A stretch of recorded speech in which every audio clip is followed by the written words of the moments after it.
2011 Joplin tornado. Missouri is a state located in the middle of Tornado Alley and is no stranger to the phenomena. But on May 22, 2011, the city of Joplin was struck with a powerful F5 multi-vortex tornado, causing almost complete destruction to the city and surrounding area. As a haven for tornado chasers, many managed to capture the full force of the tornado, which ripped through the area for just over 40 minutes and picked up winds up to 320 kilometers per hour. In the aftermath, residents overlooked the complete devastation as entire neighborhoods were flattened, and many people now found themselves trapped in their homes and overturned cars. 158 people were killed and 1,150 were injured as a result of the disaster. As procedure, emergency crews were immediately dispatched from across Missouri to aid in the search and rescue efforts, and Governor Jay Nixon declared a state of emergency for the Joplin area.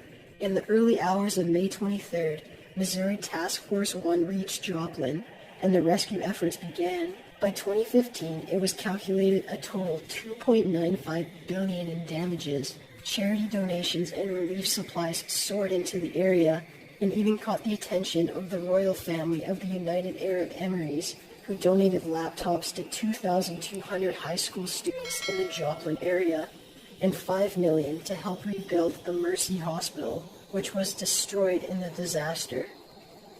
2004 Sumatra earthquake and tsunami. It was just the day after Christmas in South Asia, and the beaches were packed with Christmas tourists from around the world and locals from the countries surrounding the Indian Ocean. At 12:58 UTC, an earthquake of 9.1 magnitude rocked the Indonesian island of Sumatra, sending a massive tsunami rippling the Indian Ocean and smashing large waves along the coastline. Locals and tourists alike filmed the scenes unfolding, initially expressing surprise over the extent the tides have washed out. While some recognized the danger of this, many remained on the beaches to observe it until it was too late. The waves smashed onto the resorts, and by the end, between 230,000 and 280,000 people were dead, and many more are still listed as missing. A majority of the dead were in Indonesia, and a total of 1.75 million people were displaced. The strength of the shockwave was enough for the tsunami to reach as far as Madagascar, Kenya, and even South Africa. Though casualties were considerably low compared to Indonesia, Sri Lanka, and India, which were the most devastated countries affected. It was the third largest earthquake recorded in history, and prompted one of the largest humanitarian responses, from donations all the way to volunteer and foreign aid relief. 2011 Tohoku earthquake and tsunami. Often credited as the Fukushima earthquake, the Tohoku earthquake made Japan the center of attention for most of 2011 and into 2012. At 2:46 p.m. Japan Standard Time, a 9.0 magnitude earthquake shook Japan for 6 minutes off the coast of the Sendai region in northern Honshu Island. Immediately after, a 40-meter tsunami crashed into the Japanese coast, taking buildings, cars, people, and anything in its path to be swallowed by the ocean. Both the earthquake and resulting tsunami was captured on video by residents, tourists, and CCTV, perfectly visualizing the violent nature of both. As of March 2015, the National Police released records of a total of 15,893 fatalities as a result of the disaster. The main highlight of the disaster was the extensive damage done to the Fukushima nuclear reactors, resulting in radiation leaking into the surrounding area, resulting in an evacuation of the area following a reactor meltdown worse than the one at 3 Mile Island in Pennsylvania. This has caused heated debate in Japan questioning the practice of nuclear energy into the country, since it is an earthquake hot zone. While the earthquake sent Japan's economy into a deep recession, the country was able to come together and rebuild most of the affected areas within a year. 2013 Southern Alberta floods. A fairly recent and personal experience for Top 15's writer Jonah Petruick. Southern Alberta, Canada was barraged by floodwaters as a result of seasonal melt buildup overflowing the river systems, topped with heavy rainfall.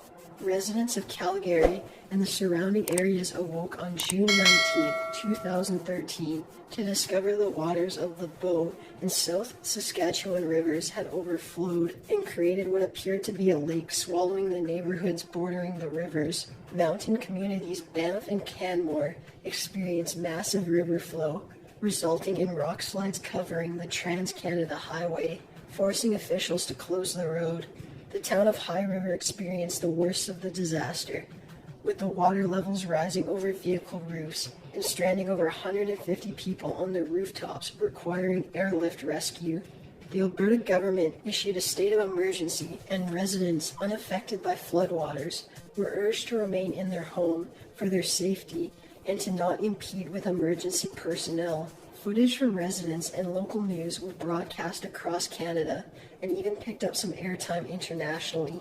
In the end, 100,000 residents were displaced, 5 people were killed, and $5 billion in damages were a direct result of the flooding.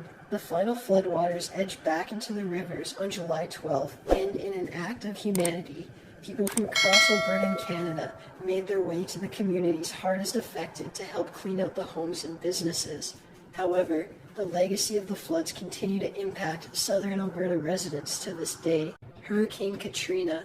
The 5th hurricane of the 2005 season, Katrina also happened to be the most severe.